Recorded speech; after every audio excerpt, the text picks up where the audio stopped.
अमावस्या और पूर्णिमा, दो बहनों की कथा। पौराणिक कथाओं के अनुसार एक राजा और एक रानी थे। उनके दो लड़कियां और दो लड़के थे। एक लड़की का नाम पूर्णिमा और दूसरी लड़की का नाम अमावस्या था। पूर्णिमा घर का सार काम करती और भगवान की पूजा पाठ किया करती और गौ की सेवा भी करती थी। लेकिन अमावस्या ना तो घर का काम करती और ना ही भगवान की पूजा पाठ करती और ना ही जोगी सेवा करती थी। फिर भी राजा और रानी अपने दोनों बेटों और अमावस्या को बहुत प्यार करते थे, लेकिन पूर्णिमा से नफरत करते थे। राजा के दोनों लड़के और लड़कियां धीरे धीरे बड़े हो गए। राजा ने दोनों लड़कों का विवाह करवा दिया। इसके बाद रानी ने कहा कि दोनों लड़कियां भी विवाह की योग्य हो गई है, तो इनके लिए भी कहीं पर जाकर रिश्ता तय करके विवाह करवा दो। लेकिन अमावस्या का विवाह किसी अच्छे घर में करना और पूर्णिमा को किसी गरीब घर में देना, क्योंकि पूर्णिमा को घर का काम करना और भगवान की पूजा पाठ करना और गौ की सेवा करना यही पसंद है। अब रानी ने राजा को दोनों बहनों का रिश्ता तय करने के लिए भेजो, तो राजा अपने पड़ोसी राज्य के राजकुमार से अमावस्या की शादी का रिश्ता तय कर देते हैं और इस गांव में एक गरीब लड़के से पूर्णिमा की शादी का रिश्ता तय कर देते हैं। राजा अपनी रानी को दोनों बहनों की शादी के रिश्ते के बारे में बताते हैं, तो रानी अब सोचती है कि पूर्णिमा की भगवान कैसे मदद करते हैं, क्योंकि यह पूजा पाठ बहुत करती है और गऊ की सेवा भी करती है। लेकिन पूर्णिमा के भाई और भोजी पूर्णिमा से बहुत प्यार करते थे, क्योंकि पूर्णिमा उनको घर के काम में हाथ बटाती थी और अमावस्या उन पर अपना रूप जमाती थी। राजा इसके कुछ दिनों बाद ही उनका विवाह करवा देते हैं और जब राजा और रानी उन दोनों लड़कियों को विदाई देते हैं, तब अमावस्या को विदाई के समय बहुत सारी धन दौलत देते हैं और पूर्णिमा को कुछ भी नहीं देते हैं। इसके बाद दोनों बहाने अपने अपने ससुराल चली गई। अब एक दिन अमावस्या ने अपने घर शिवा चर्चा रखी, जिसमें उसने पूरे गांव वालों को अपने घर बुलाया, लेकिन पूर्णिमा को नहीं। जब गांव की औरतें अमावस्या की यहाँ जा रही थी, तब पूर्णिमा अपने दरवाजे के बाहर बैठी हुई थी, तो उन औरतें ने पूर्णिमा से कहा कि तुम्हारी बहन के शिवा चर्चा है, तुम नहीं चलोगे क्या? पूर्णिमा ने कहा मुझे तो बुलाया ही नहीं, मैं कैसे चल सकती हूँ? और उसने कहा बुलाया नहीं तो क्या हुआ, वहाँ तो भगवान की शिवा चर्चा है, तुम चलो हमारे साथ। पूर्णिमा उन औरतें की बात मानकर उनके साथ चली जाती है। जब अमावस्या की नज़र पूर्णिमा पर पड़ी तो अमावस्या ने गुस्से में आकर पूर्णिमा से कहा तुम यहाँ कैसे चली आई, तुम्हें तो मैंने बुलाया ही नहीं। खैर कोई बात नहीं, तुम आ ही गई हो तो चुपचाप बैठे रहना, इधर उधर मत घूमना। इस तरह से अमावस्या ने पूर्णिमा की गरीबी का मजाक उड़ाया। अमावस्या की यह बातें सुनकर पूर्णिमा की आंखों से आंसुओं की धारा बहाने लगी और भगवान शिवा से हाथ जोड़कर पूर्णिमा मन ही मन विनती करने लगी है, भगवान क्या पूजा पाठ करना, घर का काम करना और गौ सेवा करना ये गलत है? आखिर मेरा कसूर क्या है? आप कब कृपा करेंगे मुझमें? पर पूर्णिमा बारंबार भगवान से यही कहती रही। जितने में शिवा चर्चा पूरी हो गई, अब अमावस्या भगवान का प्रसाद बांटने लगी, तो उसने सबको भगवान का प्रसाद दिया, लेकिन पूर्णिमा को नहीं दिया। पूर्णिमा बिना प्रसाद के ही घर लौटने लगी, तो रास्ते में उसने सोचा कि बच्चे प्रसाद मांगेंगे तो मैं उन्हें क्या कहूँगी।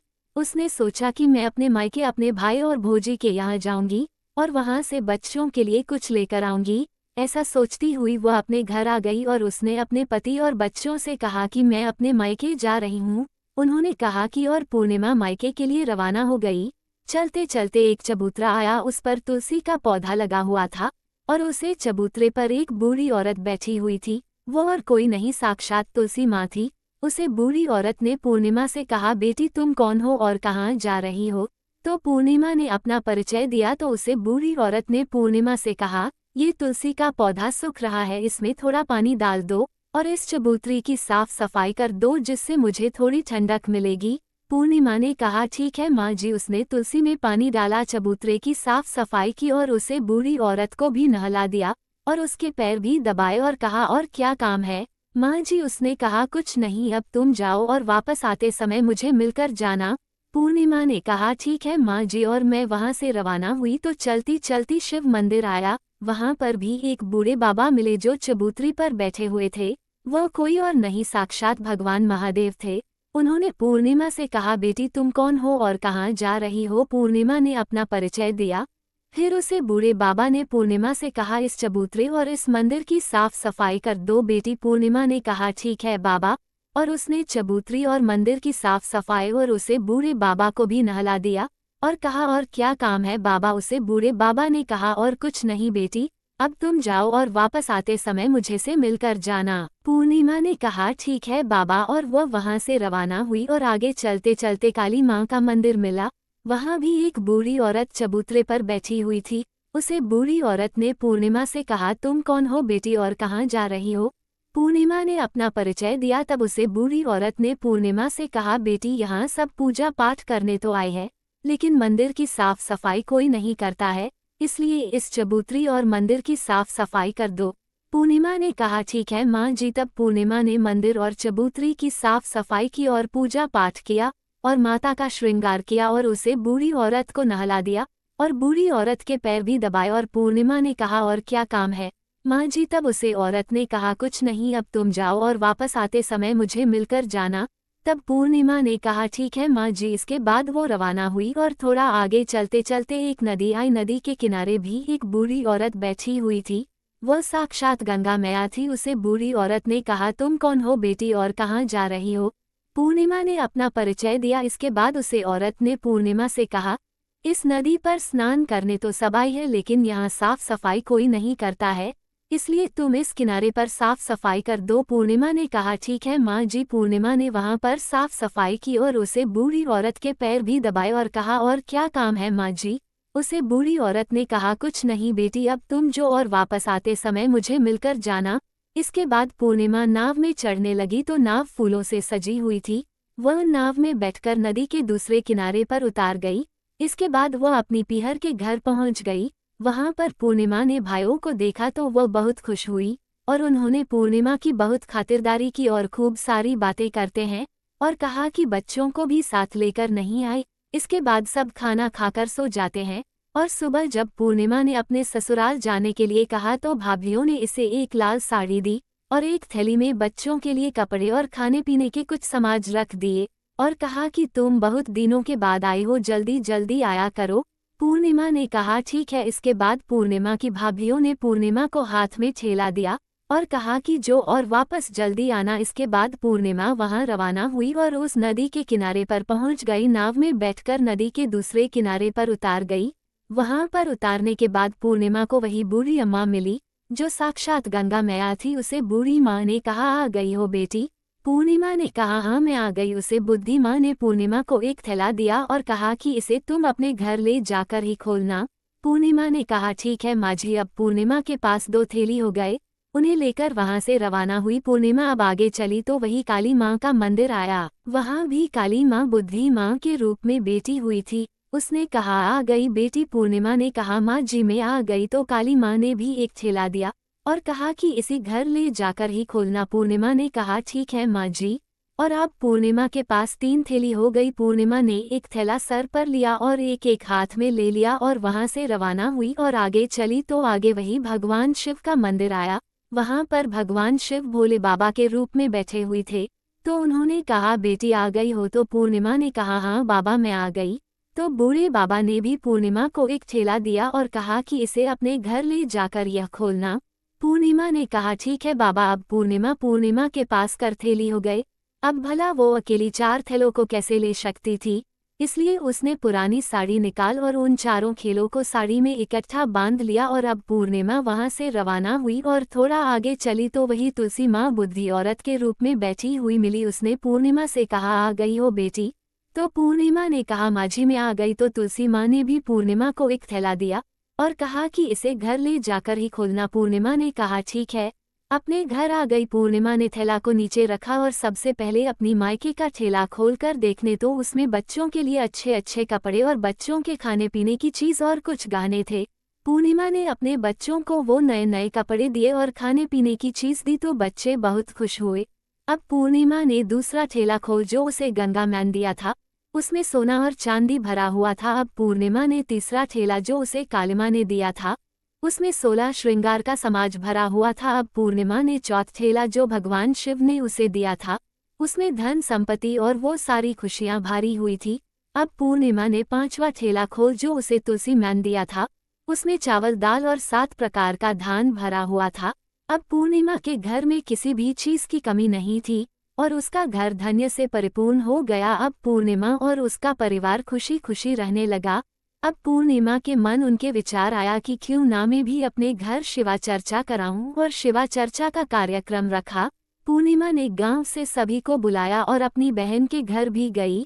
अपनी बहन को बुलाने पर अब अमावस्या अपनी बहन के घर शिवा चर्चा में आई, तो उसने देखा कि पूर्णिमा के घर किसी भी चीज की कमी नहीं है। इतनी धन दौलत देखकर अमावस्या आश्चर्यचकित रह गई और उसने पूर्णिमा से कहा कि तुम्हारे घर में इतनी धन दौलत कैसे आई। पूर्णिमा ने कहा, देखो बहन, तुमने शिवा चर्चा राखी और उसमें मुझे नहीं बुलाया, तो भी मैं बिन बुलाए तुम्हारी घर आए और तुमने भगवान का प्रसाद तक मुझे नहीं दिया, और तुमने मेरी गरीबी का मजाक भी उड़ाया। उसके बाद मैं जब अपने घर आ रही थी तो रास्ते में मेरी मन में विचार आया कि घर पर बच्चे जब प्रसाद मांगेंगे तो उन्हें मैं क्या कहूँगी, इसलिए मैंने सोचा कि मैं अपनी मायके जाऊंगी और मैं अपने मायके चली गई और जो कुछ भी घटना हुई वो सब अमावस्या को बता दी। तब अमावस्या ने पूर्णिमा से कहा कि तुम भी मुझे प्रसाद मत दो और मुझे डांटो, लेकिन पूर्णिमा ने कहा, ये तो भगवान का प्रसाद है, मैं तो सबको दूंगी और तुम्हें भी दूंगी। फिर भी अमावस्या ने प्रसाद भी नहीं लिया और वह सीधे अपने घर चली गई। घर जाकर अपने बच्चों से कहकर वह अपने मायके जाने के लिए रवाना हो गई। चलते चलते रास्ते में वही तुलसी माँ मिली जो चबूतरी पर माँ का रूप धारण करके बैठी हुई थी। उसने अमावस्या से कहा, बेटी तुम कौन हो और कहाँ जा रही हो? ये तुलसी का पौधा सूख रहा है, इसमें थोड़ा सा पानी डाल दो और इस चबूतरा की साफ सफाई कर दो। इस पर अमावस्या ने कहा है, बुढ़िया तुझे दिखाई नहीं देता मैंने कितनी महंगी साड़ी पहन राखी है, ये गंदी हो जाएगी। ऐसा कहकर आगे चली तो भगवान शिवा मिले, उनको भी उसने ऐसा ही कह दिया। उसके बाद आगे चली तो काली माँ मिली, काली माँ को भी उसने ऐसा ही कह दिया। उसके बाद आगे चली तो गंगा मैया मिली, गंगा मैया को भी उसने ऐसा ही कह दिया। इसके बाद वह नाव में बैठने लगी तो नाव में फूलों की जगह कांटे थे जो उसके पैरों में चुभ गए और वह दूसरी किनारे पर उतार कर वह अपने मायके चली गई। जब वहां उसकी भुजाइयों ने देखा तो यह आपस में धीरे से बोली, काम की नाकाई की 2.5 शेर अनाज की यह बोला कहाँ से आ गई, अब आ ही गई है। तू ठीक है। पूर्णिमा तो अपने काम में हाथ बटाती थी, यह कोई काम तो करेगी नहीं। अब उन्होंने खाना बनाया और खाना खाकर सो गई। अमावस्या सुबह उठी और अपनी भुजाइयों से कहा कि मैं अपने ससुराल जा रही हूँ, तो उन्होंने कहा ठीक है। तब अमावस्या बोली, पूर्णिमा को तो तुमने एक थैला दिया था और मुझे कुछ नहीं दोगी क्या? तो भुजाइयों ने कहा, तुम घर जाओ, थैला तुम्हारे घर पहुंच जाएगा। फिर वह वहां वो रवाना हुई और नदी के किनारे आकर नाव में बैठकर दूसरे किनारे पहुंची। वह गंगा मैया बूढ़ी माँ का रूप धारण करके बैठी हुई थी। बूढ़ी माँ ने कहा, आ गई हो बेटी? अमावस्या ने कहा, तुमने पूर्णिमा को एक थैला दिया था और मुझे नहीं दोगी क्या? बूढ़ी अम्मा ने कहा, तुम अपने घर जाओ, थैला तुम्हारी घर पहुंच जाएगा। इसके बाद काली माँ ने भी ऐसे ही कह दिया। इसके बाद भगवान शिवा ने भी ऐसे ही कह दिया। इसके बाद तुलसी माँ ने भी ऐसे ही कह दिया। इसके बाद जब वह अपने घर पहुंची तो आंगन में 5 थैले रखे हुए थे। अमावस्या ने अपने मन में सोचा कि आज तो मैं निहाल हो गई। उसने जल्दी जल्दी से सभी थैलों को खोला तो उसमें किसी में मिट्टी तो किसी में पत्थर तो किसी में कंकर, किसी में कोयला, किसी में सांप बिच्छू भरे हुए थे। ये सब देखकर उसने अपना सर पकड़कर रोने लगी, हे भगवान, मुझे मायके से भी कुछ नहीं मिला और इन थैलों में भी कुछ नहीं मिला। इसके बाद अमावस्या दौड़ती हुई अपनी बहन पूर्णिमा की घर जाती है और पूर्णिमा से कहती है, तुझे तो इतना सब कुछ मिला और मुझे कुछ नहीं मिला, आखिर क्यों?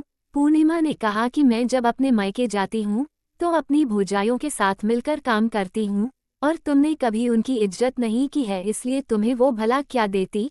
और इसके बाद तुमने गंगा माँ को ठुकरा दिया और काली माँ को भी ठुकरा दिया और भगवान शिवा को भी ठुकरा दिया और तुलसी माँ को भी ठुकरा दिया, इसलिए उन्होंने भी तुझे कुछ नहीं दिया।